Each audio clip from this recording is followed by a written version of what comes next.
To order. We very much appreciate the witnesses being here. Earlier this year, a ransomware attack on Colonial Pipeline caused the company to shut down its pipeline system that supplies nearly 50% of fuel to the East Coast. This resulted in gas shortages, causing prices to spike and panic buying from Georgia to New York. Although service was restored within a week, the incident underscores the potential consequence of any single cyber attack can have on our daily lives and the need to better manage and bolster our cybersecurity for our critical infrastructure. Our nation relies on more than 2.8 million miles of pipeline, 140,000 miles of railroad track, 4 million miles of roads, 11 million trucks, airports, ports, and the infrastructure increasingly depends on information technology systems, electronic data that is very susceptible to cyber threats. The Colonial Pipeline attack is frankly the tip of the iceberg. Our country is seeing 4,000 ransomware attacks every single day, and since the start of the coronavirus pandemic, the FBI reported that cyber attacks have increased over 300%. The rapid growth in the number of sophisticated cyber attacks is an alarm bell ringing about the need to immediately bolster cybersecurity of our critical infrastructure. If we don't, it will only be a matter of time before we see another crippling cyber incident that will have an even more catastrophic impact on what we saw with Colonial Pipeline. And the pipelines are not the only vulnerable infrastructure in this country, that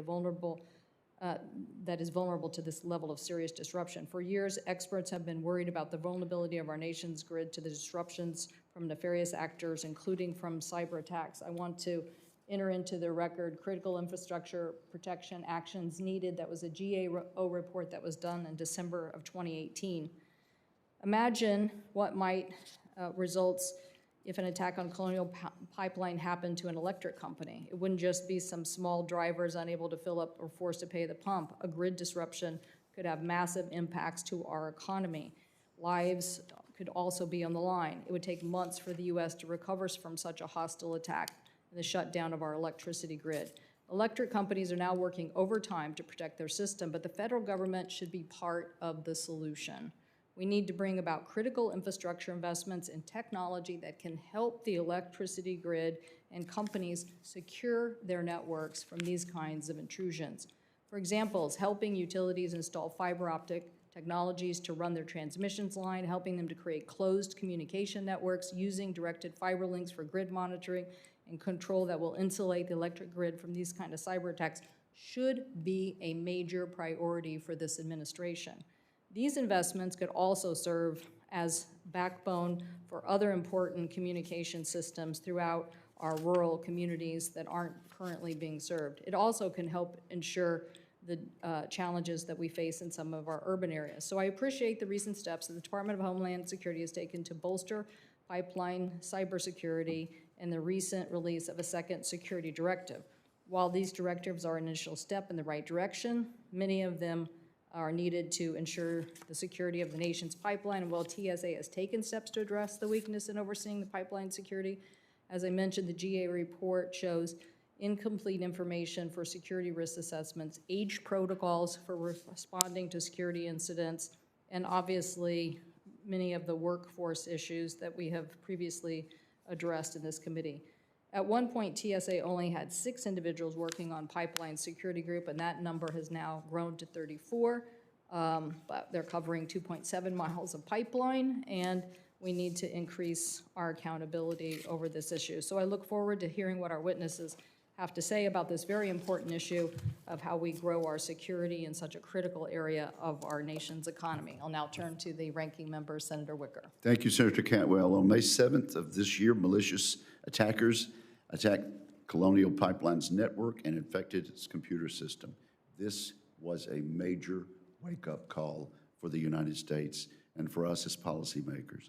Colonial was temporarily forced to shut down its pipeline, disrupting energy supplies running from Houston, Texas, to the doorstep of New York City. As a result, we witnessed fuel and gasoline shortages across the Southeast and the Mid-Atlantic. The effect of this dramatic attack highlighted the very present risks from cybercrime to our national security. Today's hearing is an opportunity to discuss how to prepare our critical infrastructure systems against emerging cyber threats and how we can apply lessons learned from the Colonial Pipeline incident. Our nation has roughly 3 million miles of pipelines transporting essential energy products across the United States. Those energy products keep our businesses running, our lights on, and our homes warm in the winter. It is essential that this critical infrastructure be protected against cyber attacks like the one on Colonial Pipeline in May. Having fuel supplies cut off for extended periods of time is devastating to Americans and to our economy. Senator Cantwell has not overstated the problem or the risk. I'm glad Administrator Pekoske is here today to help us understand the Transportation Security Administration's leading role in overseeing our pipeline cybersecurity. I appreciate TSA's ongoing efforts to enhance federal pipeline cybersecurity programs to address growing cybersecurity risks.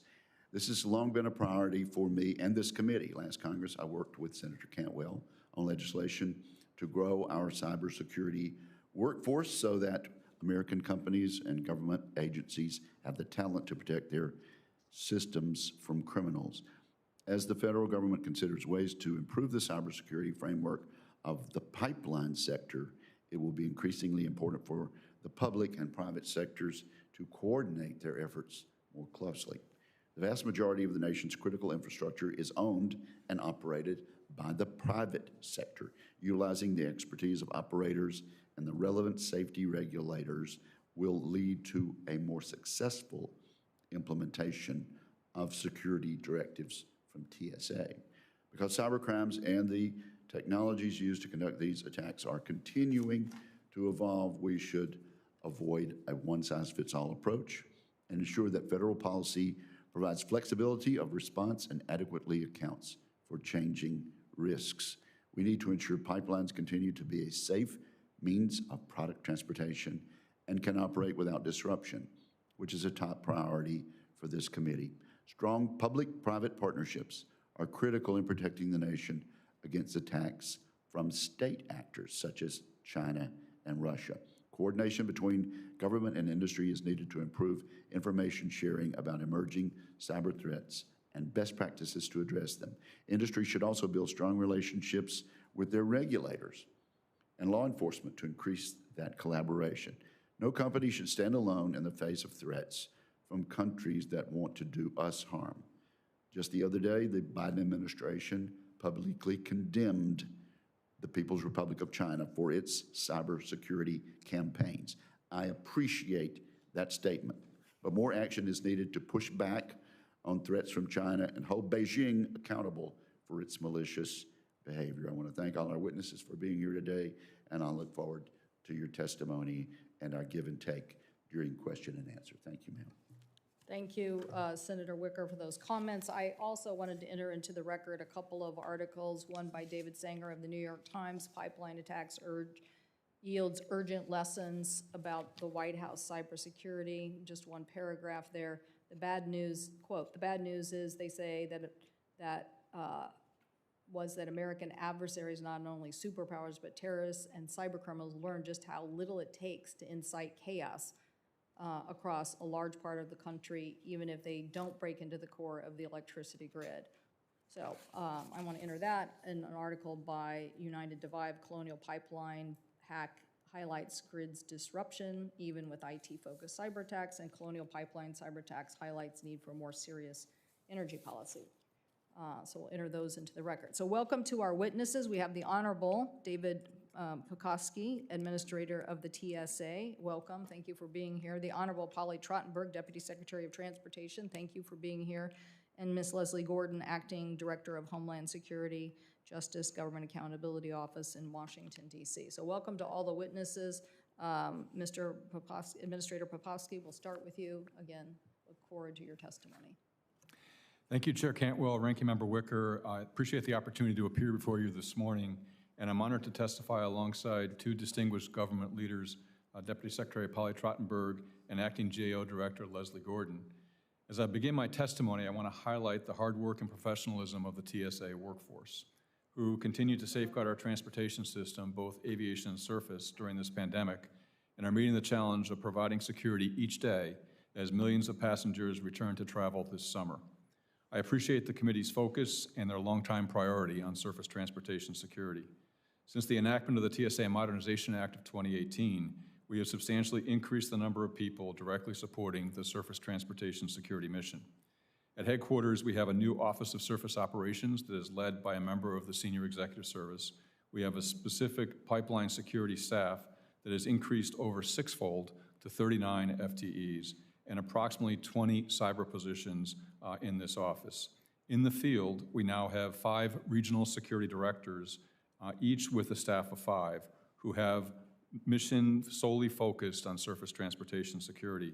Supporting the regional security directors are 200 surface transportation security inspectors at 47 locations across the country. Additionally, this committee authorized the Surface Transportation Security Advisory Committee, or STSAC, that provides the same strong advocacy function that the Aviation Security Advisory Committee has provided the aviation sector. This new advisory committee is off to an impressive start, and in addition to the surface system owners and operators who are members, the STSAC includes membership from all of the DOT surface modal administrations, to include the Pipeline and Hazardous Materials Safety Administration, the Department of Energy, and 2 DHS components, CISA and the Coast Guard. The threats to pipelines have been increasing as evidenced by a joint cybersecurity advisory issued just last week by CISA and the FBI. This advisory provides information on a spear phishing and intrusion campaign by state-sponsored Chinese actors in late 2011 and early 2012. CISA and FBI assessed that this activity was ultimately intended to help China develop cyber attack capabilities against U.S. pipelines to physically damage pipelines or disrupt pipeline operations. While the advisory is just being made public, indicators of compromise were provided in 2012 to the affected companies and the pipeline industry stakeholders. Recognizing the risk to pipelines, the TSA issued pipeline security guidelines in 2011. The latest version was published in March 2018 and updated in April of this year. These guidelines were collaboratively developed with industry and government partners, and they were operationalized through voluntary corporate security reviews, critical facility security reviews, and validated architecture design reviews. More than 80% of the most critical pipeline companies have completed at least one of these reviews. However, based on additional more recent intelligence information and the ransomware attack on the Colonial Pipeline in May, TSA, in full coordination with our interagency partners, has issued 2 security directives to meet this immediate security threat, reduce the vulnerability of our pipeline system, and immediately protect transportation security. The first security directive was issued on the 28th of May. The contents of this security directive are not sensitive security information. It required critical pipeline owners and operators who represent 85% of the energy product moved by pipelines to report significant cyber incidents to CISA, to designate a cybersecurity coordinator available 24/7, and to review current activities against our guidelines on cybersecurity. We have 100% response from the affected pipeline companies. The second security directive was issued last Monday to the same companies as the first, and it became effective yesterday. The contents of this second security directive are sensitive security information. We used NIST special publications and the NIST cybersecurity framework in developing our directive. These are proven and tested cybersecurity best practices. They require specific mitigation measures, a comprehensive cybersecurity contingency and response plan, and cybersecurity architecture design reviews. It provides for submission and the accelerated review of alternate procedures, and this directive was developed in coordination with our interagency partners and with input from the affected pipeline companies and associations in advance. I appreciate the thorough reviews GAO has conducted on pipeline security. They've issued 2 reports, one in December of 2018 and one in June of 2019. We have closed 12 of the 15 recommendations that GAO made, which we concurred with. 3 remain open. I expect all 3 will be complete as soon as possible, and thank GAO for their review and advice. In closing, we are dedicated to protecting our nation's pipelines in cooperation and collaboration with our government and private sector partners. Thank you for your strong support of TSA and for the opportunity to testify this morning. I look forward to your questions. Thank you.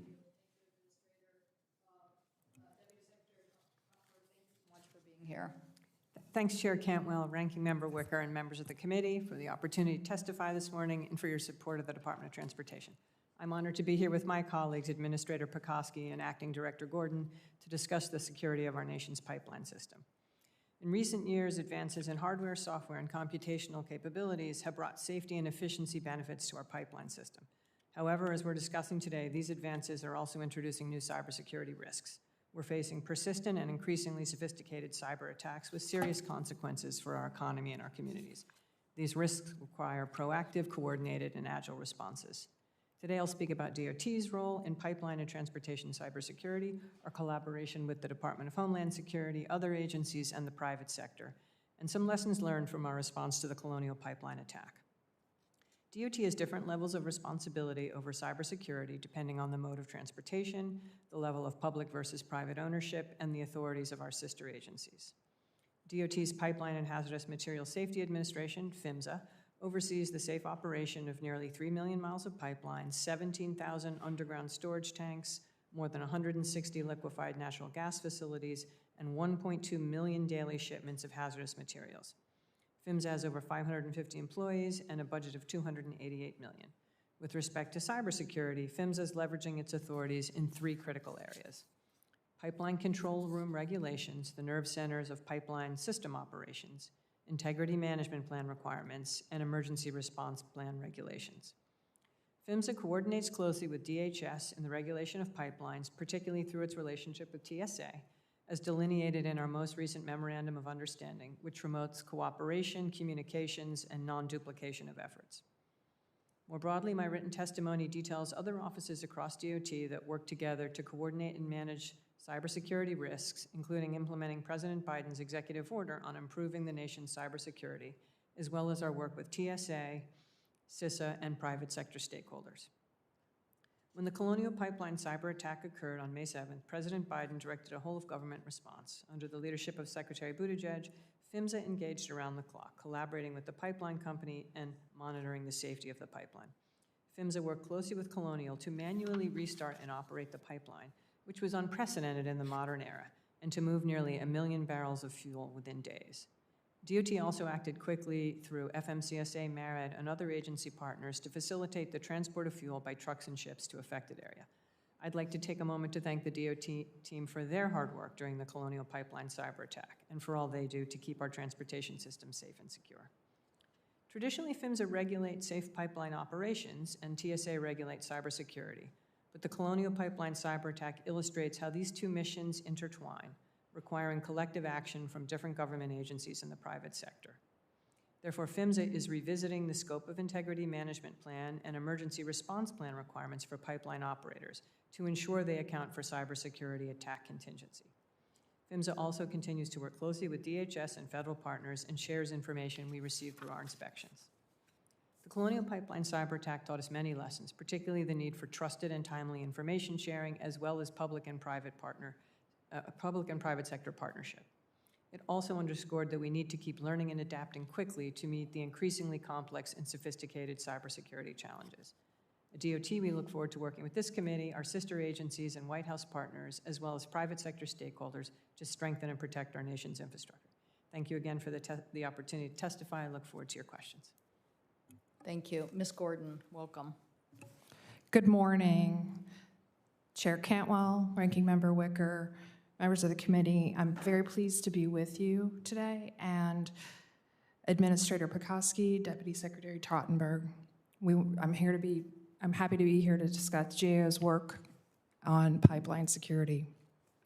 The May ransomware cyber attack against Colonial Pipeline's information technology network exemplifies the cybersecurity threats to critical infrastructure that we have reported on for many years. In 2018, our high-risk series on cybersecurity identified the urgent need to protect cyber-critical infrastructure as one of the 4 major cybersecurity challenges for the federal government, and it remains an urgent need. This morning, I want to highlight a few of the steps that TSA is taking to address some of the pipeline security program weaknesses that we and others have identified, and note that ongoing attention will be important. TSA addressed 12 of GAO's 15 recommendations from our work in 2018 and 2019. It clarified pipeline security guidelines, improved performance monitoring, assessed staffing needs, and updated guidance on federal roles and responsibilities between the TSA and PHMSA. One recent step TSA took was to develop a strategic workforce plan to assess its staffing needs, both the number and requisite skills, including cybersecurity, needed to effectively meet Pipeline Security Program mission. As a part of its workforce assessment and plan, TSA reported needing a 41% increase in staffing to perform the current and projected pipeline security mission. Also, subsequent to the Colonial Pipeline attack in May, TSA issued a security directive that required, among other things, critical pipeline owner-operators to assess whether their current operations are consistent with TSA's recommended cybersecurity asset measures in its pipeline security guidelines, identify any gaps and remediation measures needed, and report the results to TSA and others. Previously, pipeline owner-operators' application of the pipeline guidelines was voluntary. In preparation for this hearing, we reviewed the security measures for pipeline cyber assets in the guidelines and found that they do not include several known mitigation strategies for current cyber threats, including ransomware attacks. In June, TSA officials told us they anticipate updating the guidelines over the next year. Last week, TSA issued another security directive that requires critical pipeline owner-operators to implement specific cybersecurity mitigation measures, develop a cybersecurity contingency response plan, and undergo an annual cybersecurity architecture design review, among other things.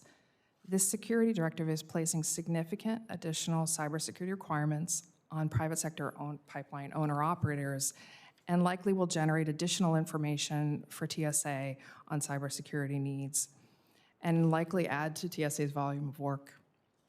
Both directives will be in effect for 1 year, while pipeline cybersecurity risks will continue. This concludes my statement. I'd be happy to respond to your questions. Thank you, Ms. Gordon, and again, thanks to all the witnesses for their testimony. I want to also mention that Senator Wicker and I today are sending a letter to the Secretary of Commerce about the needs to upgrade and identify information and proprietary information critical to our security system. The nation's reliance on cyber-enabled systems demands that the Department of Commerce, including the National Institute of Standards and Technology, deepen its critical role in protecting the nation from cybersecurity threats, vulnerability, and funding that matches the seriousness of this threat. So flat funding of the Department of Commerce cybersecurity efforts while growing the agency's budget, as reflected in the President's request, is insufficient to meet these needs. So we'll be sending that to the Department of Commerce today. One of the things I wanted to mention, I also wanted to enter, one thing I didn't enter into the record was well, I love it when we have bipartisan efforts, cybersecurity rules needed for pipelines by FERC commissioners Neil Chatterjee and Richard Glick. Shows you that this issue, along with that GAO report, has been showing since 2018 that we have a serious problem here.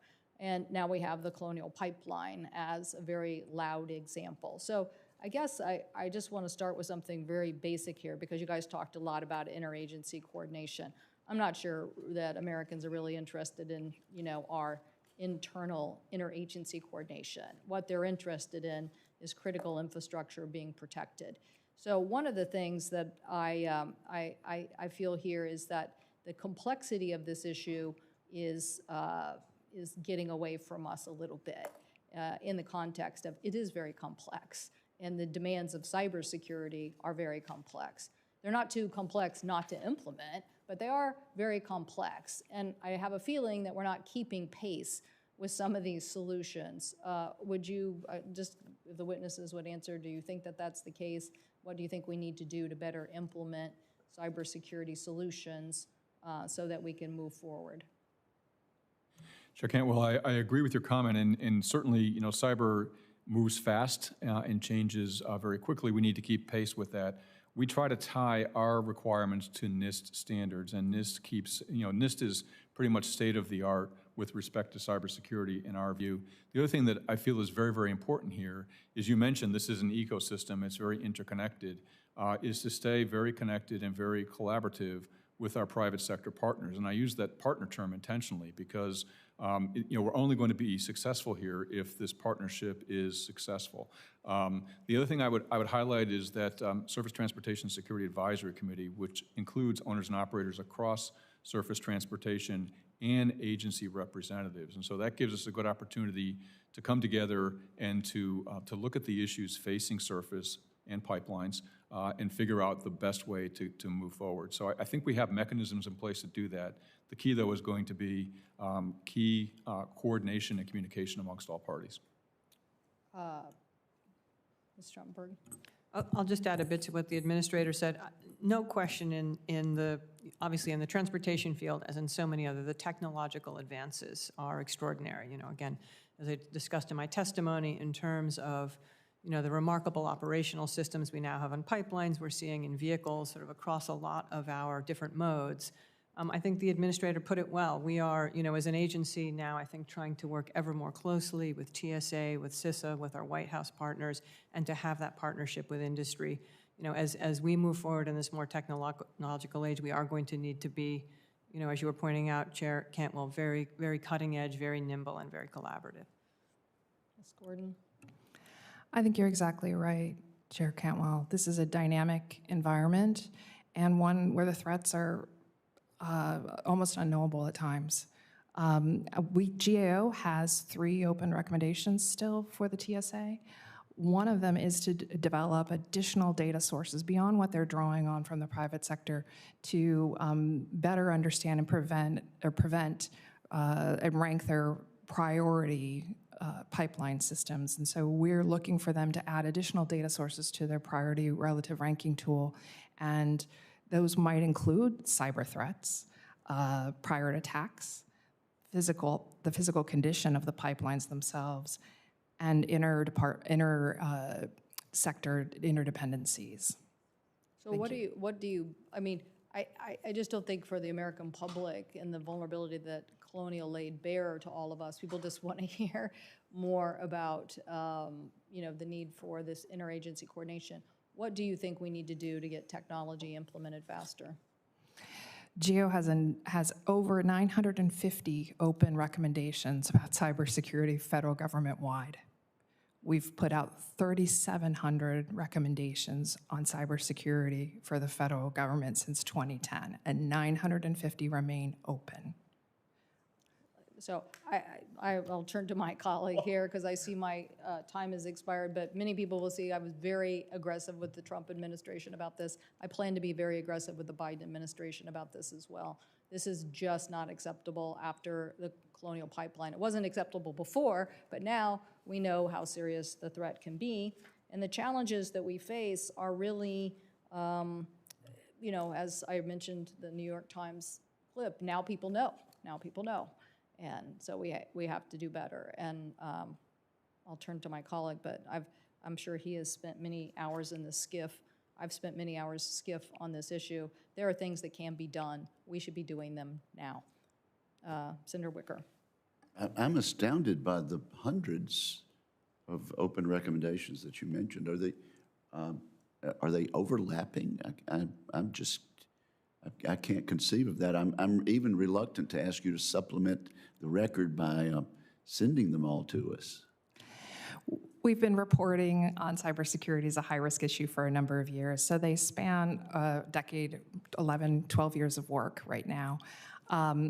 They focus in on 4 major challenges that the federal government faces, which are developing a comprehensive cyber strategy, securing federal systems and information, protecting cyber critical infrastructure, what we're talking about today, and protecting privacy and sensitive data. So those are the 4 major challenges for cybersecurity that GAO has reported on. Okay, well, let's talk about the May directive, security directive, done just a month or 2 ago this year. And then a second security directive on July 20th,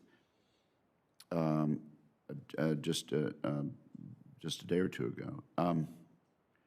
This was done without traditional rulemaking process, such as notice and comment. Ms. Gordon, and then we can go back this way, Is that a problem at all? What observations do you have about that shortcut? Was it necessary? And what advice can you give us? TSA has the authority to regulate in this space. TSA has the authority to regulate transportation modes. So they were well within their authorities to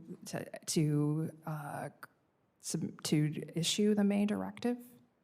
And it was a step towards gathering additional information that the agency may need about the status of and the security of the pipelines. Do you think stakeholders' viewpoints were heard during this necessarily hurried-up process?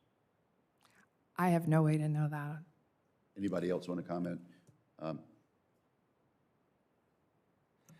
Yes, Senator, the stakeholder concerns were heard throughout the entire process. I would suggest that the Security Director process actually enables the flexibility and the agility, Chair Cantwell, that you talked about. To go through a rulemaking process is a lengthy process. Security directives can be implemented immediately, and then once a security directive is implemented with that coordination in advance, it doesn't mean that industry had all of the things that they wanted or wanted out of a security directive, but we considered their input. We issue it, and then we have a procedure within the security directive regime that allows an affected industry partner to say, hey, I see your requirement here. I see what security outcome you're trying to achieve. I've got a better way to do that. And that also keeps us on the leading edge of cybersecurity. And so the industry representative will submit that alternative procedure to us. We will rapidly review it and provide them an answer back. So there is a lot of flexibility and speed built into the security directive process. Additionally, the security directives are traditionally, when they're first issued, oftentimes issued for a year. They can be renewed in increments following that, or we can follow another process to actually go through a formal notice and comment rulemaking. We haven't determined what the path ahead is for that in the longer term, but I just look at Colonial. I don't think anybody could have acted faster than we did with our security directive authority. And given that the requirements we placed on the industry were consistent with NIST cybersecurity framework requirements and consistent with our pipeline security guidelines, which the industry helped us build, there really weren't a lot of surprises in my view there. It's just the scope and the speed. Finally, I would submit that speed is really important here. Senator, let me just interject, and perhaps you can supplement that answer. I agree with you. I think government should be nimble in situations like this, and I know there's been a frustration on this side of the dais that government's quite often slow and creaky. So I commend you for that. Let me just ask: does anybody want to comment about the possibility of condemning China for cyber attacks, but not imposing sanctions to actually impose consequences on China? Would someone like to comment on that? I would just offer that this is a long-term process, and imposing sanctions on a foreign power is not something as an agency administrator that I would have independent authority to do, but certainly in the National Security Council process, irregardless of administration, that is where those issues are fully vetted and with robust participation from the affected agencies. Do you have an idea of individual officials in China that we could point to as being offenders in this regard? I do not have that information, sir. All right, thank you very much. Appreciate it, Madam Chair. Yes, Senator Klobuchar. Thank you very much, and thank you, Madam Chair and Ranking Member Wicker, for holding this really important hearing. I think we all know how bad this is and how scary this is. I was just thinking back to years of classified and unclassified briefings where we were told that this threat, particularly to things like the power grid, is the biggest threat out there for America. And I know that the chair talked about the interagency coordination. I'm just looking at what are our biggest challenges. to get us to the point where we're as sophisticated as the people who are messing around with us. I think one of those challenges is workforce. And of course, resources is tied in, but let's say we have the resources, we devote the resources to this. Where do we get the workforce? And Ms. Gordon, in your testimony, you highlighted a May 2021 workforce assessment report completed in May by the TSA that showed that the agency lacked qualified personnel with relevant skills. In your view, how can we increase the number of cybersecurity experts in the federal government? Thank you, Senator Klobuchar. It is an issue not just for the TSA, it's government-wide. Right. Well, we have reported on some potential actions that prior administrations have taken to address workforce challenges in cybersecurity. They include identifying, using the NICE framework, that's a national initiative for cyber education, to identify and categorize federal cybersecurity workforce. The DHS has a cyber talent management, and that could be expanded. Security clearance process needs to be rationalized and really looked at carefully. It's a very long, cumbersome process. We need to standardize training for cybersecurity for a federal workforce where it's needed so that the same folks who are out inspecting pipelines and looking at other facilities have the grounding and the same kind of training that we can all rely on. Cybersecurity reservist program has been suggested as an opportunity to create a surge capacity as well. I would also like to mention the Solarium Commission has mentioned that we could appeal to people who want to provide service to this country. The vast, the desperate need we have for the cybersecurity talent, and there could be a consideration to authorizing additional agencies that pay flexibilities that DoD and DHS have for cyber talent. Thank you. Mr. Pekoski, you highlighted the Department of Homeland Security's Cyber Workforce Initiative in your testimony. Can you talk about some of the challenges, how you think we can get at them? I just think it's a huge deal here. Yeah, thanks, Senator, and I agree it's a huge deal, and it's called the Cyber Talent Management System that Ms. Gordon referenced. It's been incredibly successful already. We hired across the department over 300 people in very short order. This allows us to go into a direct hire process, which means you don't have to go through the USA Jobs process that takes a good amount of time. Additionally, we have pay flexibilities built into the Cyber Talent Management System, and so the cyber talent we brought into TSA, a good portion of those individuals were sourced through this new program. The other thing that it recognizes is that for cyber talent, some individuals are not necessarily looking at coming into the federal government and serving a 20 or 30-year career. Candidly, the federal government could benefit from some of those individuals coming into the government, providing value to the government, returning to the private sector, and then potentially coming back. Yes, Senator Thune and I, a while back, had a bill that allowed for this more. And of course, you run into classified issues and things like that, which, right. But again, we've got to figure that out.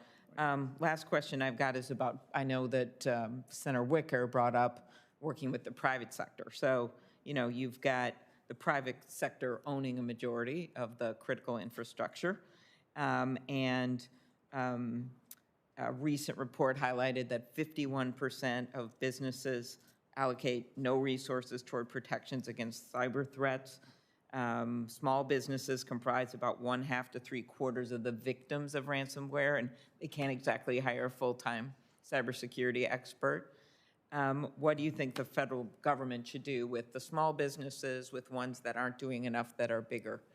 Because it's got to be part of the answer. And I'm not being negative about these businesses. It's a reality here. And how do we work with them better? Senator, I think a good way to work with small businesses is to provide online available training and discussions on cybersecurity issues, and then provide, I mentioned the 200 inspectors that we have across TSA in 47 cities as a resource to make visits. I would much rather prevent a cyber incident than respond to one. And so I think the federal government and state governments have a role to play in assisting small businesses and providing whatever support. The other thing that I think is very helpful is running through some exercises just to highlight to businesses where there might be some vulnerabilities that they perhaps had not considered, and then just figuring out how best to respond to the situations that develop. All right, thank you. I'll ask you something on the record, Ms. Trottenberg. I think I'm out of time here, but thank you very much, and thank you, Madam Chair. I'm going to a judiciary hearing on nearly the same topic. I somehow think it will not be as pleasant, so. Thank you. All right, thank you. Senator Klobuchar. Thank you. Senator Thune. Thank you, Madam Chair. Welcome, panel. Administrator Pekoski, welcome back to the committee. GAO has continued to raise concerns regarding challenges faced by federal agencies in recruiting and maintaining a cybersecurity workforce. And I know that universities across the country have responded to that demand by creating or significantly expanding cybersecurity-related curricula. For example, Dakota State University in Madison, South Dakota, has significantly expanded its program in recent years and was even designated as a Center for Academic Excellence by both Department of Homeland Security and the National Security Agency. Could you describe how partnerships between federal agencies and universities improve TSA's ability to recruit a skilled cybersecurity workforce? Yes, Senator, thank you, and good to see you. We have a program in DHS called the DHS Honors Program, which is designed to do exactly that, is to partner with universities, develop a relationship with them, and then, explore opportunities with graduates of those programs coming into the federal government. It's been very successful to date. The other thing that's important here for us as well, and Ms. Gordon mentioned this in terms of our ability to assess risk and use all the factors that are needed, particularly in a very changing landscape with respect to surface transportation security in particular. And one of the things that we are looking at very seriously in TSA is developing an academic panel across universities to get the leading edge of risk mitigation thought, risk assessment thought, to ensure that we stay very much with them on that leading edge. I think we are already there. I just want to have that assessment and really to be able to draw in on that talent. Is TSA currently facing cybersecurity workforce challenges, and if so, what more can you do to improve the recruitment and retention of a cybersecurity workforce, and can you describe actions the agency is currently taking to address some of those workforce shortages? Yes, Senator, we have a cyber talent management system in place across the department at this point. It's a direct hire opportunity, gives us also the opportunity to provide up to 25% more pay for a commensurately graded general schedule position. This has been very successful for us. We have great hope. This, coupled with the DHS Honors Program and the university outreach, we think will make a very big difference for the department. Ms. Gordon, do you have anything to add regarding cybersecurity workforce challenges and the importance of university partnerships? I think the cybersecurity challenges that the federal workforce faces are vast and going to be with us for a long time. I am not prepared to speak to the linkage between the universities and the federal workforce needs. I'd be happy to take questions for the record. Thank you. Okay. Ms. Tottenberg, you mentioned your testimony, the memorandum of understanding between DOT and DHS, specifically the updated delineation of responsibilities between PHMSA and TSA for pipeline regulation as required by the TSA Modernization Act of 2018. Could you describe how these important updates to the MOU have benefited PHMSA guidance and directives related to pipeline cybersecurity and where you see room for improvement? Yes, thank you for the question, Senator. I think the updating of that MOU, and I'm sure my colleague will speak about it as well, gave us the opportunity, I think, to get at, I know something of interest to this committee, making sure both agencies are bringing information gathered to the table, sharing it with their partners, but we're also making sure we're not duplicating efforts. And I know that's a concern with industry as they're speaking to different government agencies, making sure that they're hearing from us with one voice, that we're not duplicating efforts or working at cross purposes. So the MOU tries to get at ensuring that our two agencies are in that state of cooperation. Okay. Administrator, anything to add on improvements made to interagency coordination on guidance, directives, and inspections by the updated? Yes, Senator, just a couple briefly. One, to add to Deputy Secretary Trottenberg's comment, that MOU is a very significant positive step forward. Built into the MOU is a requirement that we update that at least 5-year intervals, so there's a built-in update mechanism. The other thing I would add, sir, is the Modernization Act established the Surface Transportation Security Advisory Committee, which includes members from the pipeline sector as well as other surface transportation sector owners and operators, but all of the DOT modal administrations are members of that committee, as is the Department of Energy, CISA, and the Coast Guard. So that committee that provides us advice has a very integrated approach to the advice that they provide us. Could you talk a little bit about, I don't have much time here, quickly, improved coordination with PHMSA? Has that enhanced the variety of data data sources, I should say, incorporated into the pipeline relative risk ranking tool? Yes, sir, it does. And it also has a very significant benefit of making sure that whatever security requirements we put in place don't have an unintended safety consequence. So if we work that up front, and then if we find issues, we work that very quickly together, I think that's very positive for everybody. Thank you. Thank you, Madam Chair. Senator Rosen.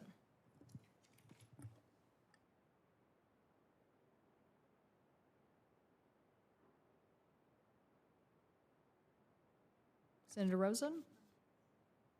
If not, Senator Fisher?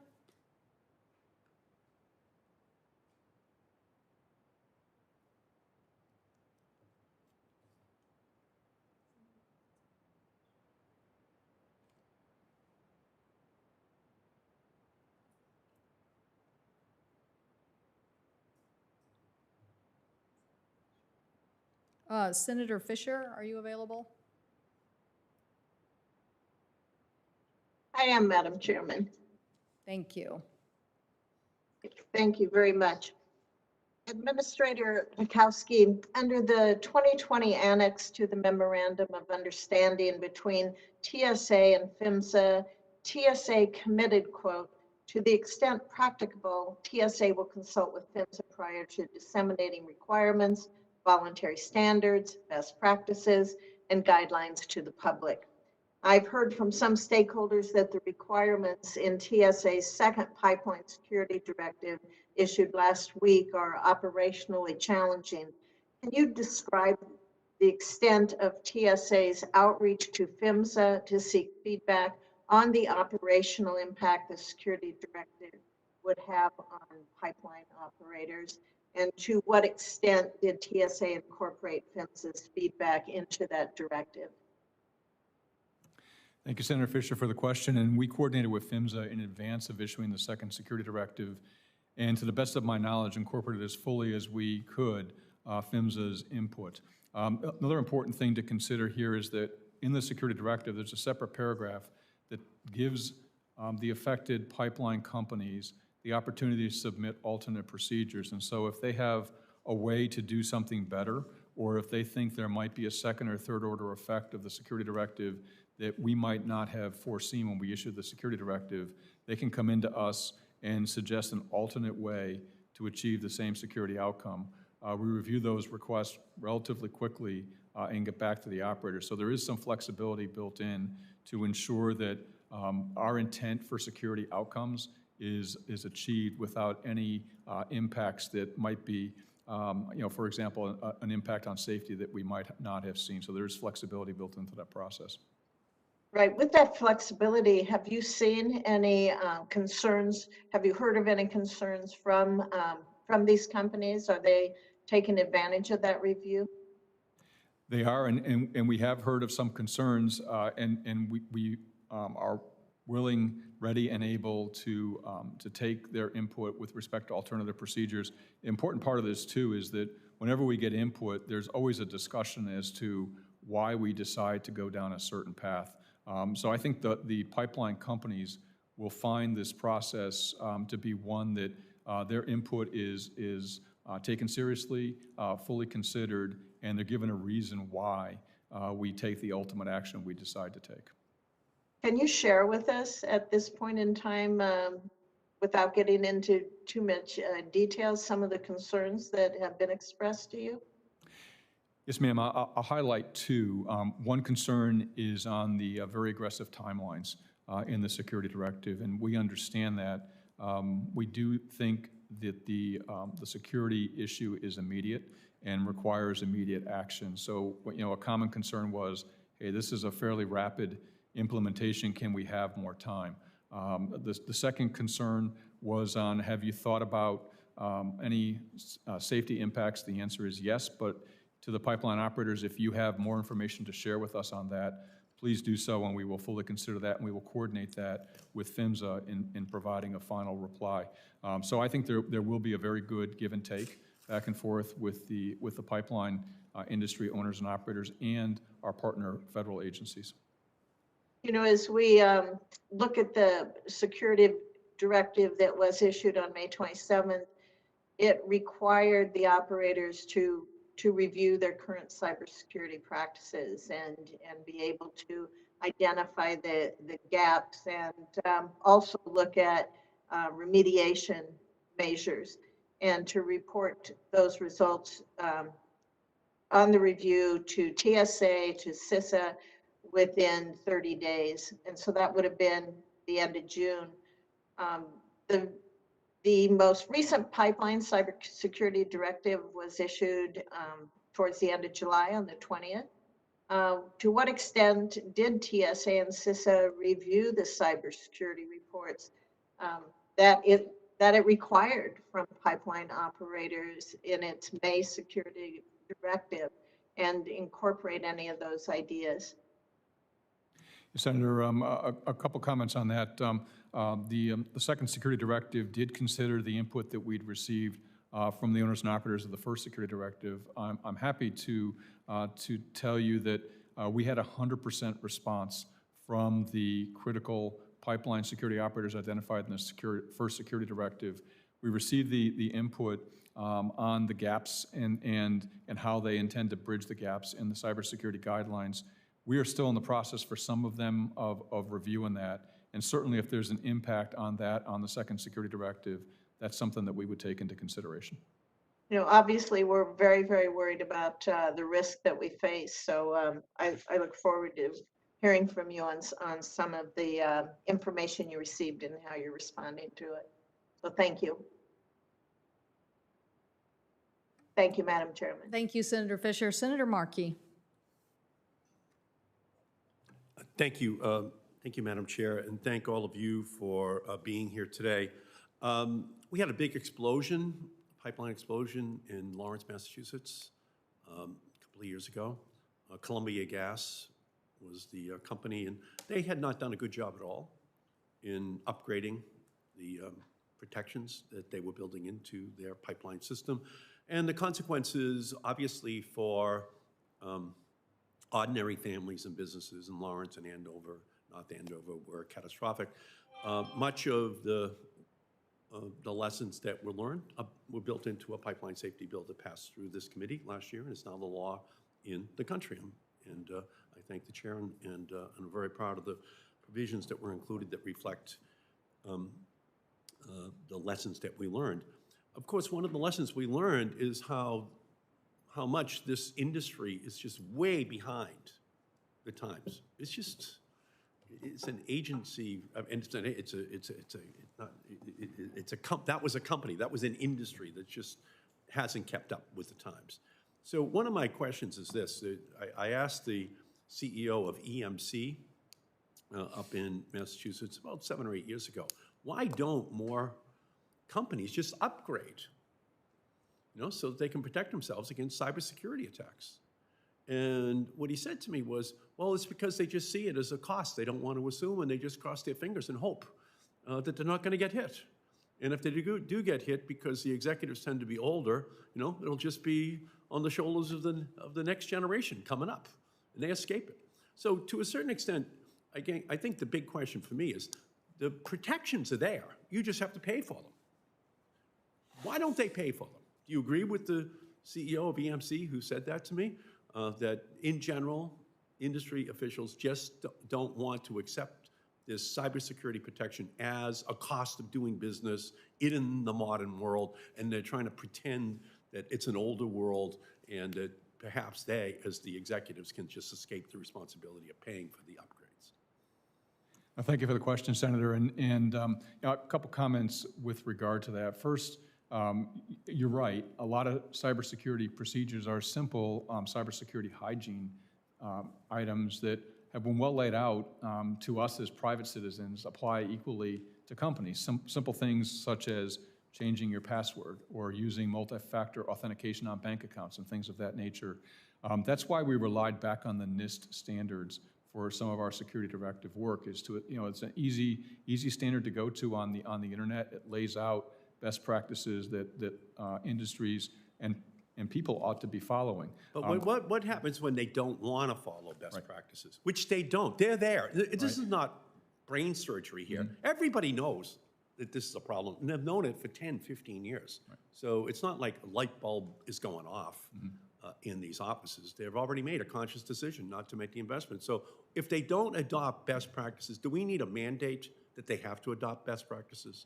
Well, and that's what the security directive does require, sir. It puts a mandate in place for the most critical pipeline systems to do some of those best practices. I also think that the costs are going up for this. If you look at Colonial Pipeline ransomware, $4.4 million. I often think about if that $4.4 million had been invested up front in their system, what could have been done with that fund. So a stitch in time saves 9. Because there's almost an inevitability to a continuation of this, and it doesn't necessarily have to come out of Russia or Iran or North Korea. It can come from anywhere, including just somebody in the United States who has malicious intent. Yes, sir, and many of the ransomware attacks are called ransomware as a service. Literally, you can buy the service to conduct a ransomware attack against a target. So you don't even have to be sophisticated to do that. Yeah, but and it turns out you don't really have to be sophisticated to buy the protections against it either. That's correct. You just have to bring in the contractor who will install the protections. So what is the level of cooperation you're receiving across the country on the implementation of those protections? Yes, sir. The level of cooperation so far has been outstanding. The first security directive, we've gotten 100% response. With respect to identifying the gaps against existing cybersecurity guidelines, we have the responses. We're still going back and forth with some of the companies to get additional information to more fully understand. Additionally, they do now have significant resources on the part of the federal government. The Cybersecurity Infrastructure Agency and TSA both have resources to assist. And I think the dialogue with the companies will get even stronger with the result of these directives. Okay, well, I hope so. Because obviously consumers pay a big price in increased cost for the energy which they have to pay for because the company is trying to save money on the short run. So I thank you, Madam Chair, and I thank all of you for your good work on this issue. Senator Blumenthal.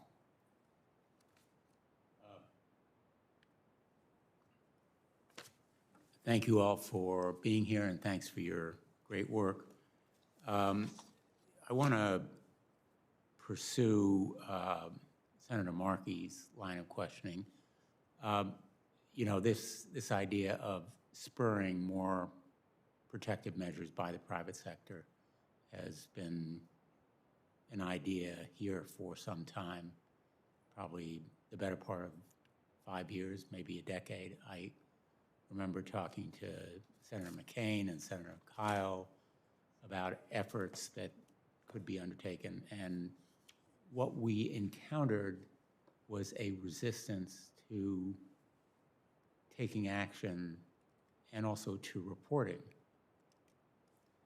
Have you found that there is more of an inclination to report instances of cyber attacks now than before? Obviously, to some extent, yes, but are they really reporting as fully as they should be?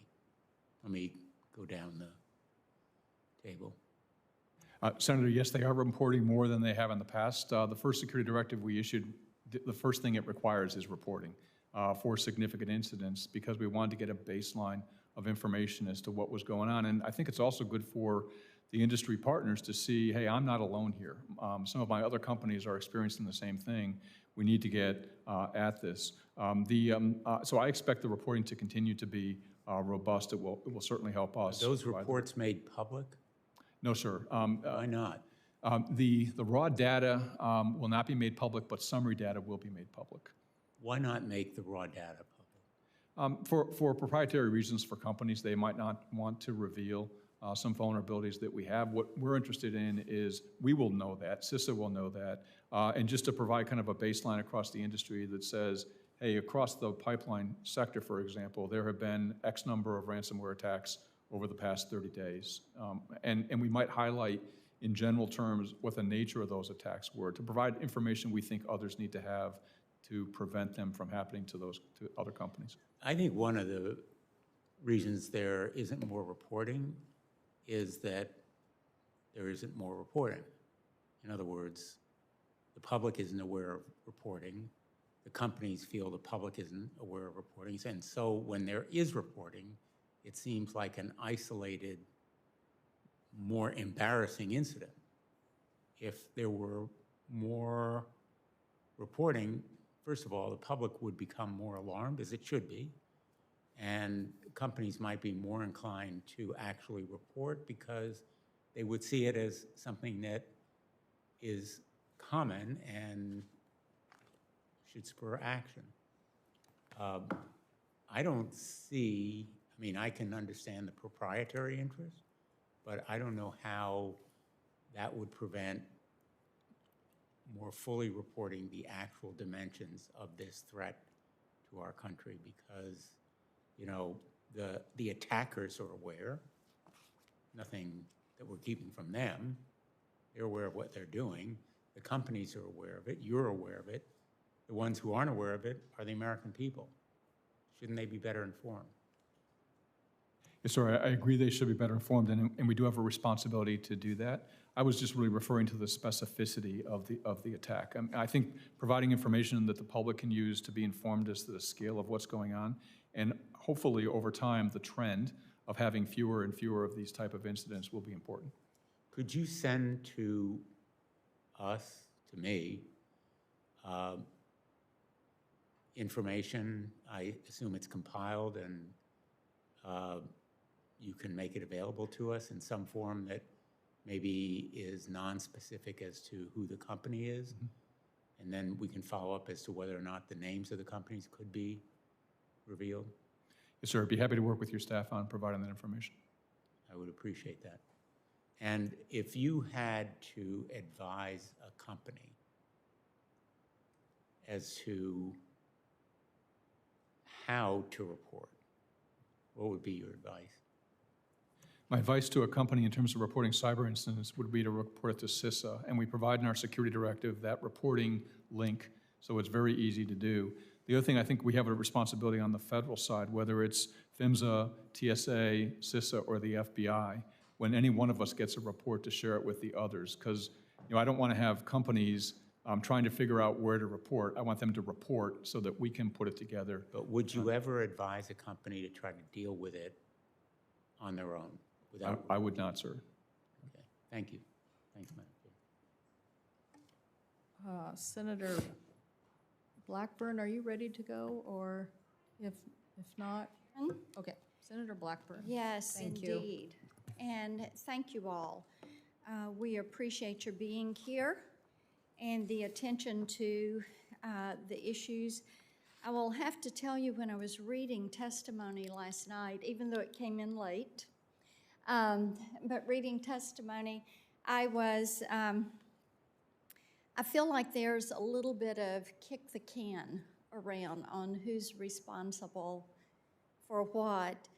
I've talked to some of our pipeline companies in Tennessee, and they are very worried about the new requirements in our second security directive that you all have put out. And Administrator, this is to you. They say that the directive could require them to replace thousands of pieces of equipment all over the country. Not only would it be expensive, take a long time, supply chain shortages are an issue.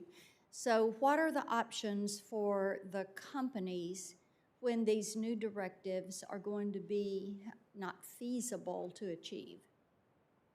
Senator, if a company feels the new directive is not feasible, the first thing they should do is contact us so we can have a discussion on why they feel that way and what specifics they have. Okay, and so how long would it take for those alternative action plans to be reviewed and accepted? Sometimes they can be relatively quick, a matter of days. Other times, they're more complex, and what we're trying to do is figure out security outcome equivalency. Sometimes that's a little bit more complex to do, but there's a dialogue ongoing as soon as they submit it. So you are looking at this as a directive and not a mandate? The directive has mandates in it. The way we look at it is if a company has a different way of doing something that achieves the same security So outcome, you have flexibility? they can apply for an alternative procedure, and we will review that with them. Okay. Let's talk a little bit about the cyber threats. And one of the things I hear from companies, whether they're large, mid-size, or small, is inconsistencies in a toolbox that would allow them to move forward. Here's a process, here are tools that are available to you, and it's going to be different. So you look at a company like Microsoft or Colonial Pipelines or a small business that is doing military contracting in Tennessee. So what tools should they have in the toolbox? What should you be making available to them? Senator, many of the tools are available commercially to them. What I would suggest is that they look at the standards that we have in the security directive and the standards that NIST has set for cybersecurity. It's called the Cybersecurity Framework, and they have some publications. That gives the criteria upon which they can measure whether a commercial provider can meet the requirement. So there is a variety of sources and not a one-stop shop. Correct. Okay. Is it a goal of any of you at the table to bring this together in a one-stop shop that would be more helpful to these companies, especially smaller business companies that are doing contracting with some of our critical infrastructure? Well, Senator, the requirements are not very different. In other words, if there's a requirement for multi-factor authentication of accounts, for example, that's fairly straightforward. What I was suggesting is there are different sources of assistance that companies can access to meet that standard. So it's not a different varying degree of security. It's a security standard. There are different ways to get to it. Right. The difference, I think, here is that you all know where these items are to be found, these directions are to be found.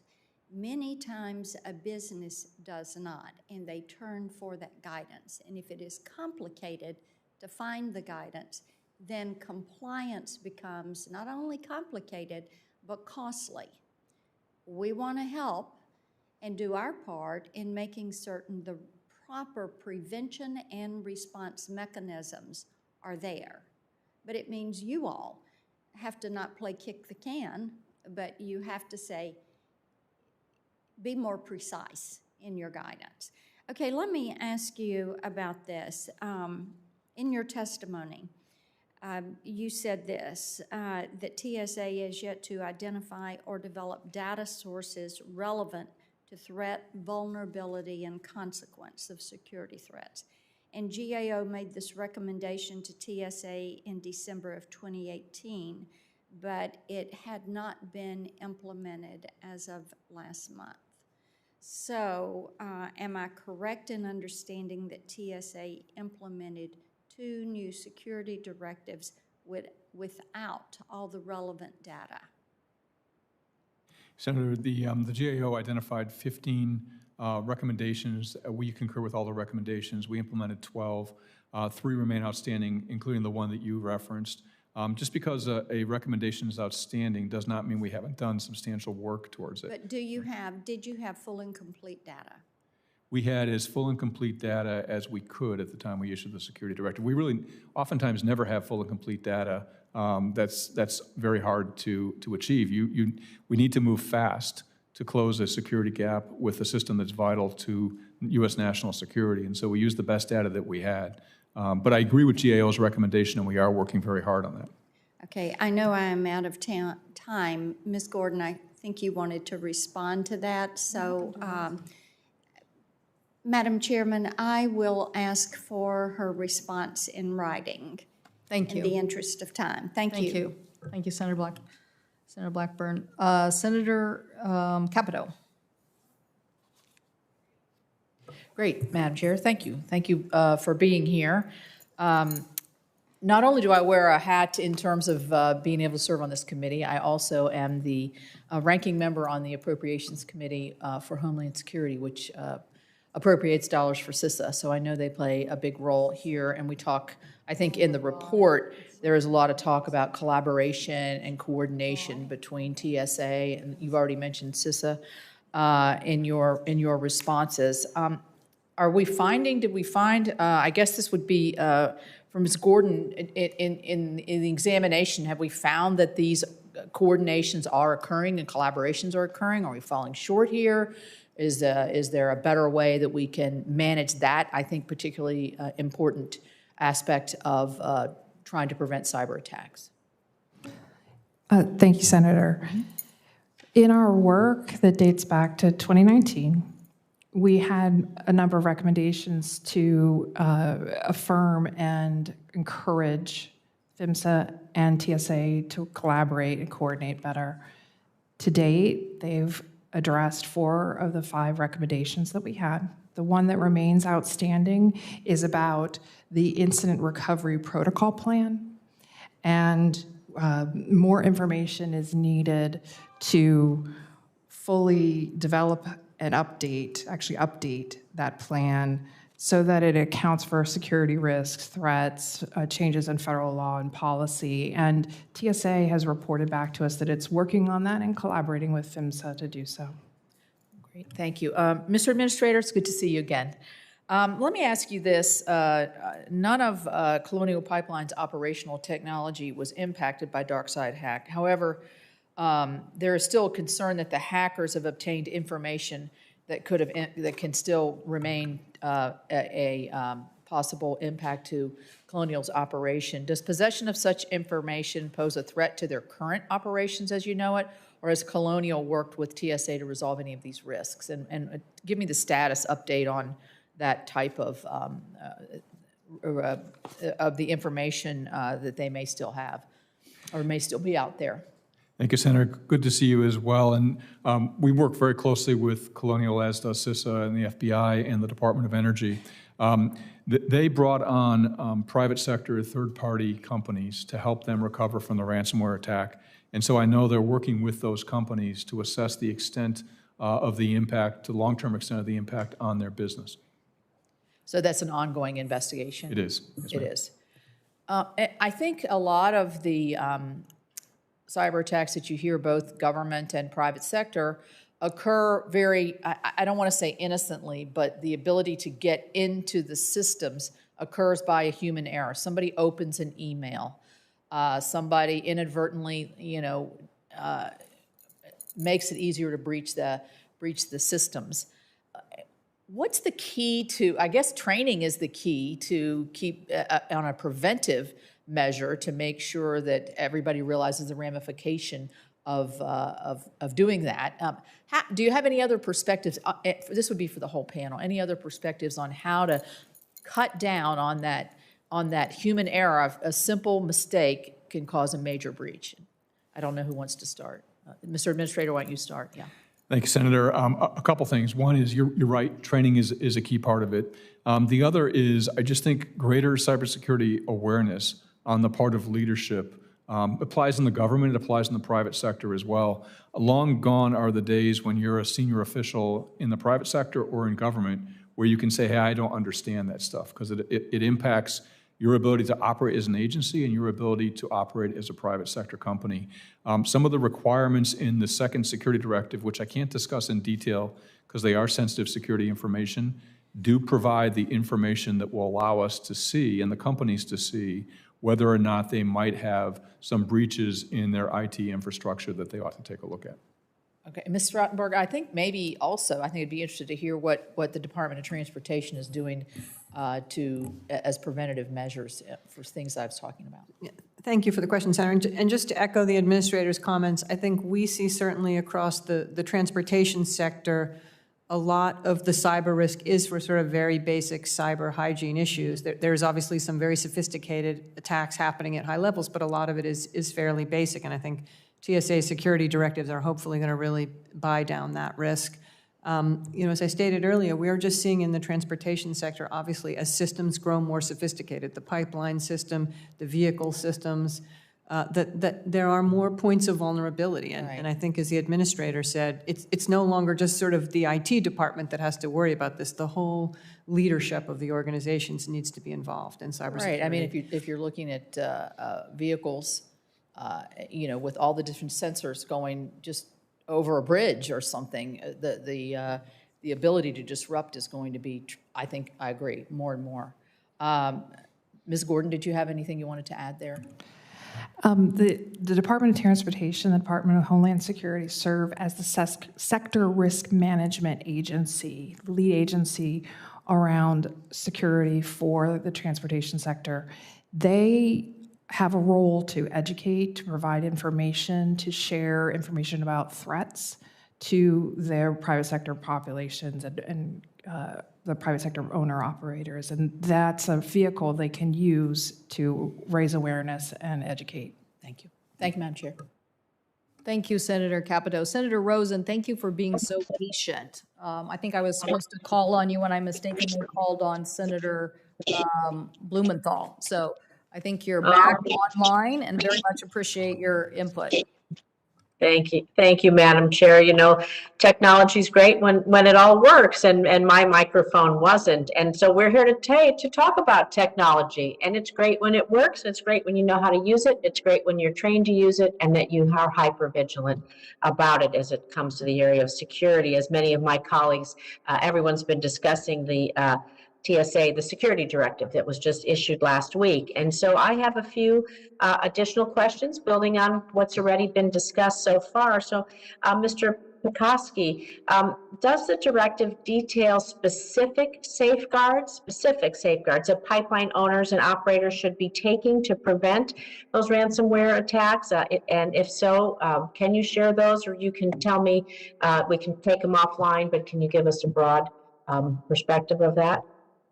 Senator Rosen, thank you. And yes, it does have some very specific requirements that the owners and operators of these most critical pipeline systems need to follow. I really can't discuss them in great detail in this venue, but I would be most happy to take them offline with you. But very broadly, if you look at the NIST cybersecurity framework, it's posted on the NIST website. We reference it in the security directive.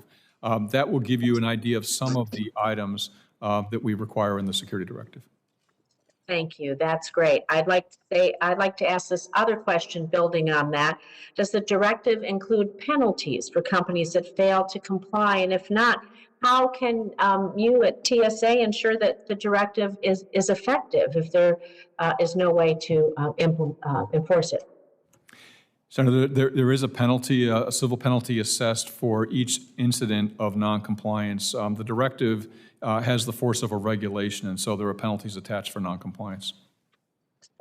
And I know you probably answered this, but I just want to be sure that the federal government, TSA, that we are providing guidance to companies to ensure that they're able to quickly implement these mitigation measures, such as the NIST standards and other things as outlined in the report, multi-factor authentication.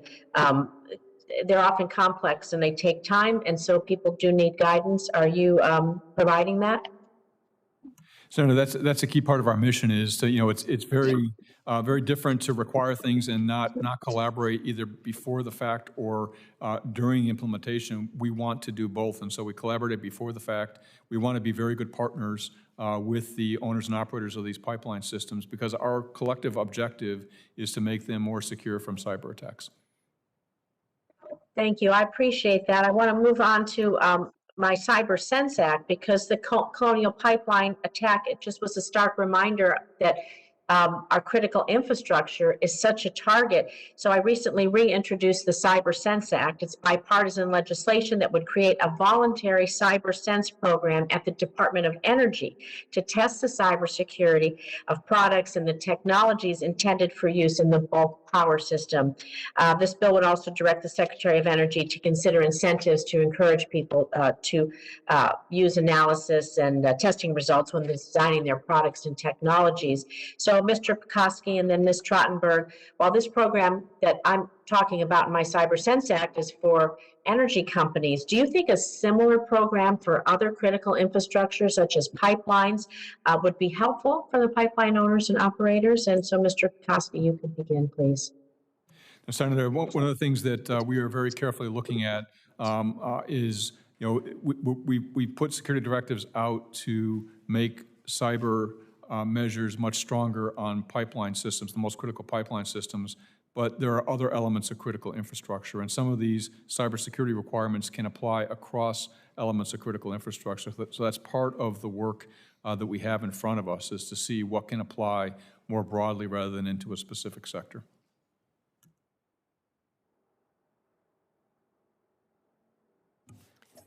I'll just sort of echo the administrator's comments. Obviously, I think what we're seeing with the security directives and pipelines, a lot of good work has gone into them, a lot of collaboration with industry.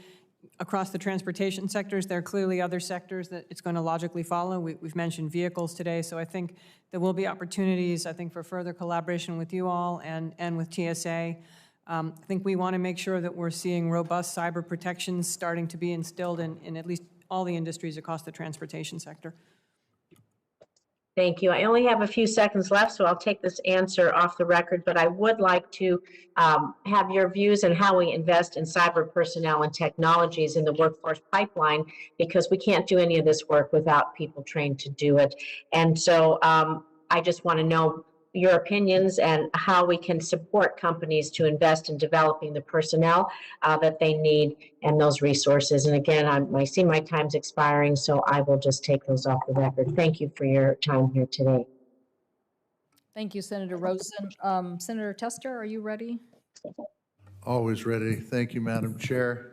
I want to thank everybody that's here to testify. This is really an important hearing for critical infrastructure everywhere. I mean, I'll probably focus on the Colonial Pipeline, of course, but truth is the attack on JBS and all the attacks that I don't know about that have gone on. So the real question is here is, when we have critical infrastructure like the Colonial Pipeline, what should be required of that company when it comes to having an attack on critical infrastructure? Should, how broad-based reporting, and this is for you, Mr. Pekoski, how much information should they be required to give to the FBI and Cybercom and all those folks? Thank you, Senator. And in the first security directive, we do require that companies report to CISA, and then CISA will distribute to the other agencies as needed any significant cyber event, and then we define what significant is. Because are there timelines when they have to report it by a certain They do, time? yes, sir. What is the timeline? I believe it's 24 hours, so it's pretty quick. All right. And is it just a report, or do they have to do more than that? Yes, sir. There's detail required in the report, and then of course, depending on what's reported and the severity of the incident, there will always be follow-up with CISA and other partners. There's a bill out there. Was it 24/7? 24/7. Are you familiar with that bill? It's a bill on reporting requirements. Is that a yes? I don't know the contents of the bill, sir, but we'll certainly look at it. Okay. Are any of you familiar with 24/7? No, not so much. Well, I'd ask that you take a peek at it. It is a bill that delineates out the reporting requirements. Look, I'm all for privacy, but when it comes to critical infrastructure, I think that's called critical for a reason, and they need to open their books to make sure that that we have the information. So we know about Colonial. We know that the folks who attacked it have ties to Russia. We also recently learned that China was responsible for an attack on over 20 pipeline operators a decade ago, 8 to 10 years ago. So what additional resources do agencies need to adequately prepare for any possible attack by any foreign actor, but particularly when it comes to Russian, China actors? So additional resources, I think, will be particularly helpful in doing things that kind of raise the baseline of knowledge. For example, resources to support additional training, additional workshops, additional exercises. There's nothing like a real-world exercise that can be a sobering experience that will cause people to step back and say, okay, there could be some real impacts here. I need to invest more in my own cybersecurity. The other part, too, if I could briefly, is to embed, and we look at this very carefully, as does CISA, to try to embed resiliency in some of these systems, so that if you are attacked, and that may happen, Yeah. it may not be preventable, you've got some resilient. So from a TSA perspective, do you have everything you need right now to deal with the issue of cyber attacks? So we have dedicated a good number of additional resources in cyber. I don't think we're at the point we have everything that we need. So could you do me a favor? If you don't have everything that you need, could you get a list of the chairman and ranking member and myself of what those extra things are that you might need? Sure. I'm not saying we're going to do it, but the truth is if there are gaps, we need to know what those gaps are so that we might be able to address them, either through appropriations or through policy. Sure. Appreciate that. Thank you, Madam Chair. Senator Hickenlooper. Thank you all for your time and your service. Appreciate this is certainly one of the most critical issues facing the country when you look at across the entire landscape. I have a statement here: a fully prevented cyber attack causes no damage at all. I would argue that's probably mythical. There's such a thing as you can fully prevent. I guess you can on some occasions, but even when you have what some would call perfect defenses, it's a moving target. And I think that backups and recovery plans are achievable. They help mitigate the damage, and I think they reduce the pressure for paying ransoms, such as we saw in Colonial. Administrator, what extent do the TSA pipeline security guidelines include and prioritize these resiliency measures that backside? Thank you, Senator. And that's really a key critical part of our effort, is to make sure that you can't do everything all at once. You've got to be able to prioritize. We do this extensively in aviation security. The GAO did a review of our risk prioritization, made some recommendations for us, which we're in the process of implementing. But you hit the nail on the head. I mean, the idea is to mitigate the risks as much as you can, and then understand where you might have some residual risk left. But as I mentioned with Senator Tester, a key part of that whole equation then is to understand what the resiliency is where you have unmitigated risk as well. Got it. And I guess I could ask all of you this. When I was governor, we spent a lot of time looking at how to value risk management from the point of view of state, local, federal partners. We created something called the National Cybersecurity Center in Colorado Springs, which really focuses on providing cybersecurity expertise to local leaders, municipal leaders, county commissioners, state leaders, making sure they have education outreach up and down the chain of command within states. And why don't we start with you, Administrator?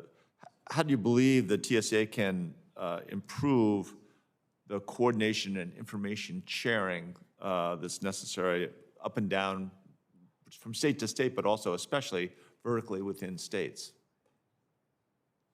Sure, and that's one of those topics where you can make a number of improvements, and you can also say at the very same time, much more work needs to be done. And I applaud the initiative of having cybersecurity centers that are spread throughout the country. And one of the things I think is really important about those centers, you mentioned the ability to train leaders. And I think particularly when it comes to committing investment to close cybersecurity gaps, it needs to be the leaders of private sector companies and leaders of public agencies and organizations that kind of understand when somebody comes to them and says, hey, I need to get this amount of resources to close this gap, understands why that's so important. Right. Either of you, the rest of you want to take a shot at it, a swing? I'll just add a couple things, Senator. First of all, I think, one thing in the what I hope is the deepening relationship between DOT and TSA, one of the useful things we bring to the table, as you know well, is on the transportation side, very close relationships with state, local government transportation agencies. And I think we're trying to increasingly, again, within our authorities and our capabilities, help them think through some of the cyber issues they're facing and work closely with TSA on that front. And just to go back to your original question on sort of mitigations, I think one of the interesting lessons of Colonial Pipeline is PHMSA stood up and helped Colonial Pipeline do manual operations, something that they had not done for many, many, many years. And now one thing we're going to be looking at going forward with pipeline operators, can you get up and running manually should an incident occur, so we can be sure we don't have those disruptions? As GAO has reported on the cybersecurity needs for the federal government, there is a need for a comprehensive federal cyber strategy. With the appointment and the approval of the National Cyber Director, this is a focused person and a role and responsibility, and now there's a need to update the federal cybersecurity strategy. I think when that is updated, then the sector risk management agencies can help in coordinating down to the state, territorial, tribal, local levels. And do we think that that's going to get us to another mythic proportion, but that single point of contact with the federal government? I know that's been an issue for many governors and probably senators as well. I mean, where do you connect with the federal government on these issues? The sector risk management agencies Right. for each sector. How many of those? There are 9. 9. That's right. for the I thought it was 16 7, but sectors. I stand corrected. All right. But CISA is always the place to go for cybersecurity information, of course. Got it. All right. Thanks. I'll yield my time back to the chair. Thank you.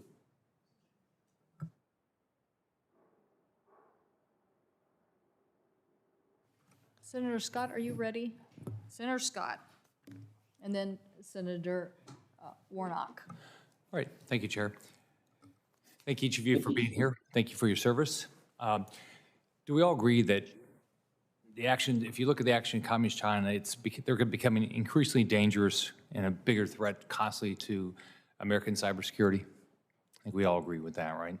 Anybody think they're going to get any better? No. So what can we do to get government, especially the federal government, and the private sector to start working together better to make sure that we make sure we don't have these ransomwares and we have worse attacks going forward? What's your suggestion? Senator, I think one of the key things is this is a partnership. The government cannot protect alone private sector-owned infrastructure that might be subject to attack from a nation state. And so I think the increased level of coordination and cooperation and partnership between the government and the private sector is really important. We have always done that in the aviation side, and we do it now that we've regulated surface transportation security in terms of the 2 security directives. That give and take and that back and forth is very important for our mutual success. Any other suggestions? Okay. I think I'll just add to what the administrator said, and the aviation is a good model where obviously there has been a very close nexus between FAA, TSA, and the private industry. It's starting to develop now on pipelines to a greater degree, obviously driven in part by the Colonial Pipeline cyber attack, and I think you'll see that will continue to grow across other sectors. I think we're finding a good template of bringing private industry in, working collaboratively. I think, as the administrator says, neither side can do it all on its own. Both sides are going to have to bring their resources to the table. Yep.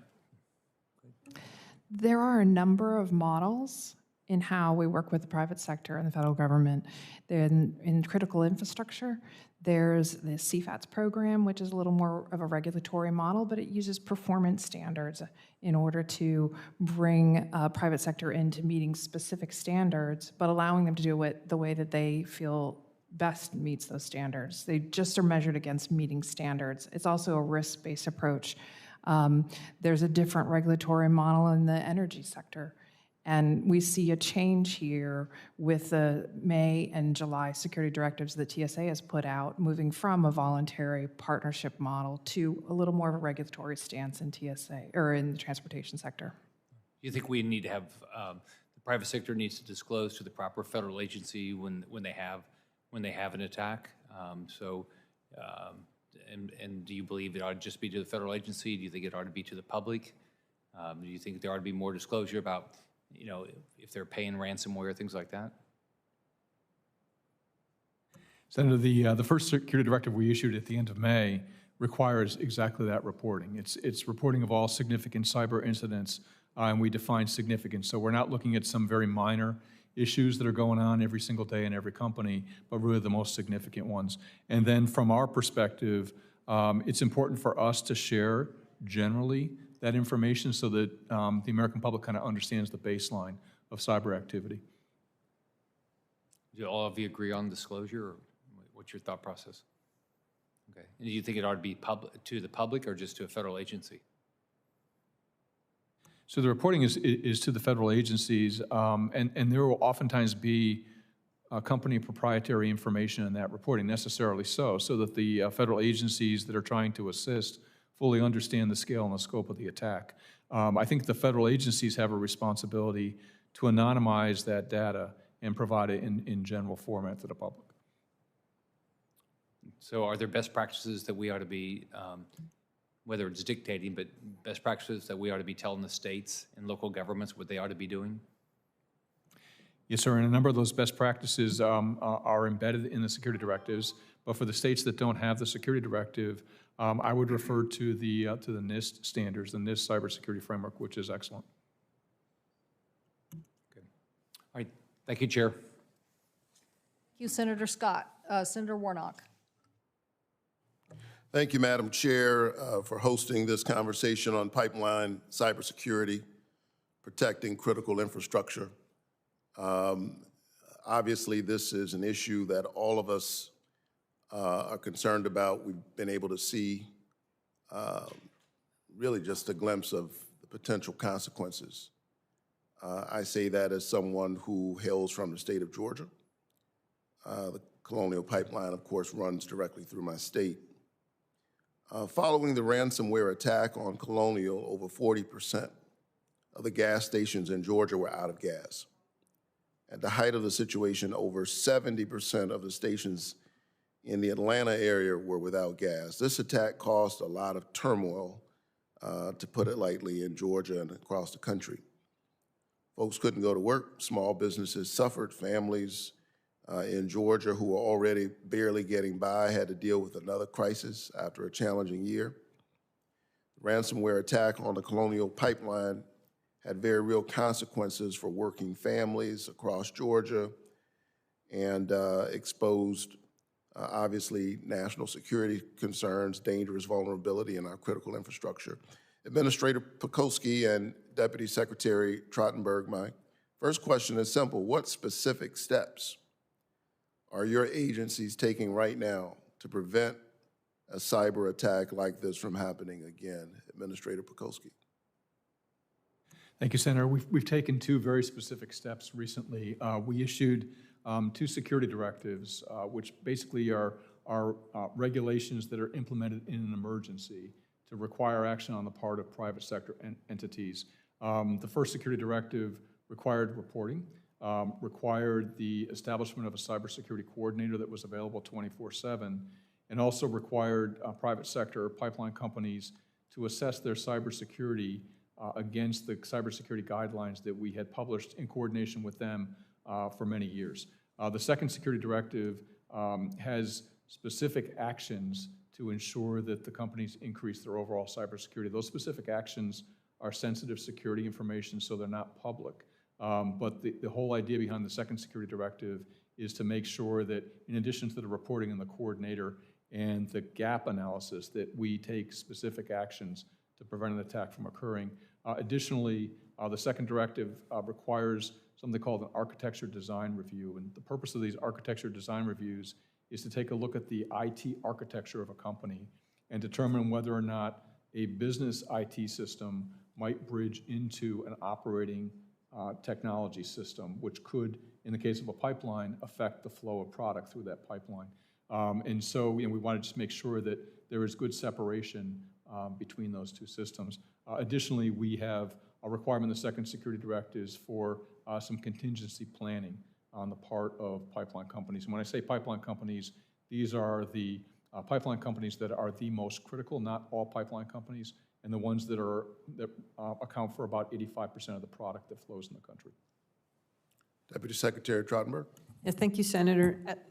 DOT through PHMSA is regularly inspecting and regulating pipeline operations around the country. We're inspecting the physical integrity of the pipelines. We're in control rooms, and so we are looking for where we see security issues and working closely with TSA and CISA on that. And I think one lesson I was mentioning to Senator Hickenlooper, as a mitigation plan, we're also making sure, as Colonial had to do quickly in the case of the cyber attack, can you manually operate your system so that you don't see the kind of disruptions that you saw on the ground in Georgia and other states if there is some kind of an attack? We're wanting to make sure that now operators have those mitigation plans in place.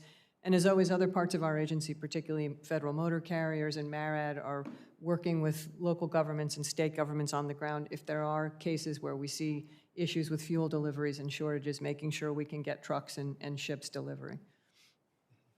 Thank you. As we focus on preventing future major cyber attacks, I think that some of the work that's happening in the state of Georgia can be helpful in these efforts. I'm particularly proud that our colleges and universities like Augusta University and Columbus State University have made the forward-thinking decision to invest in cyber education.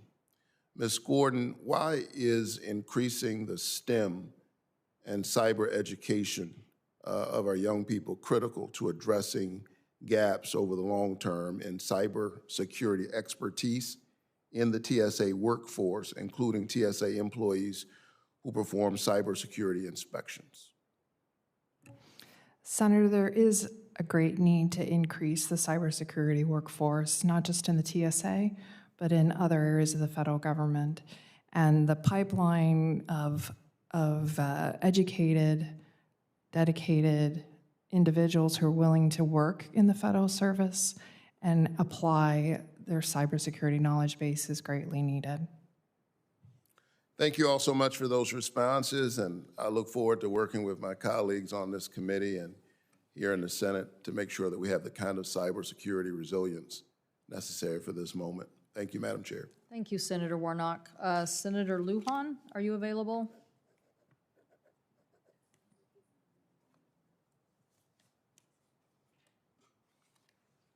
Senator Peters? We have a vote ongoing, and so I'm not sure how much we're going to be able to fit in, but while we're looking to see if there's any other members who want to participate, I wanted to, Senator Blackburn had brought up this question, which was to you, Actor Director Gordon, about in your testimony, you state that TSA is yet to identify or develop data sources relevant to threat, vulnerability, and consequences. I think that was a quote she was reading. GAO had made this recommendation to TSA in December 2018, but it had not been implemented as of last month.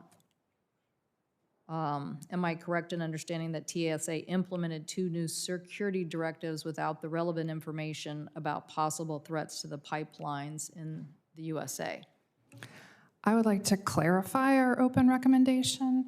It isn't that the TSA doesn't have information on threats, vulnerabilities, and consequences. It's that our recommendation is that they seek beyond just the information they collect from owner-operators to other data sources and bring in things like the information that PHMSA has about pipeline physical conditions, as well as threats, as well as prior cybersecurity attacks and the like.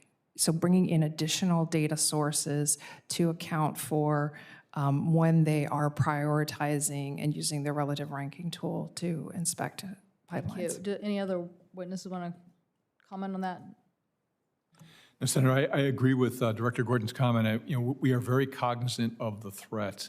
It's making sure that we import, as she said, as much additional data as we possibly can. But I'm very confident in the pipelines companies that we covered under our security directive, that we do have the most critical companies within that list. And I think we'll continue to improve our risk assessment, risk management tool, but clearly we're very clear-eyed about the threat that we faced. I think Ms. Gordon, though, is saying that she's saying you could be more there's nothing to the recommendations that you had to be limited. Look, I think this has been greatly illuminating in so many different ways. Again, we appreciate everybody being here, but I think these are asymmetrical threats. And let's face it, you represent bureaucracies. And as much as I want to see people coordinate, the issue is you got to flatten the bureaucracy. You got to flatten the bureaucracy, and you got to get a game plan, and you got to implement new technology, and you got to get it done fast. And so I would hope that we would all take heed of the incident that happened and say, what is that now that gives us that ability to act in a more robust way than we're acting? So everybody's competent here, everybody's working hard, but something big has changed, okay? And that these threats are very, very asymmetrical. And it's not an advantage that we're hierarchical. It's not an advantage. So we gotta get out of these little silos that, you know, are cozy for us and get the information and data and push our colleagues and push the windows out of this bureaucracy approach and get something implemented that is going to help us all. So I think the data is there, and again, I appreciate my colleagues in FERC making, you know, their efforts known in this. So I hope maybe we could have another hearing on this in the very near future and exploring some of those technology solutions that we should be implementing and how we can get them implemented faster, because I really think that that's where we are. I think that this is, you know, going to continue to be one of the biggest challenges that we face, just because we live in an information age, and the threat by state actors as well as people who just want to make money off of this are going to continue. And I think, you know, with a little more, you know, discussion, breaking down these silos, I think we can get to some solutions and get them implemented faster. So thank you all very much for being here. The hearing record will remain open for 1 week, and any senators that would like to submit questions for the record should do so within that 1 week. And this concludes our hearing today. Thank you.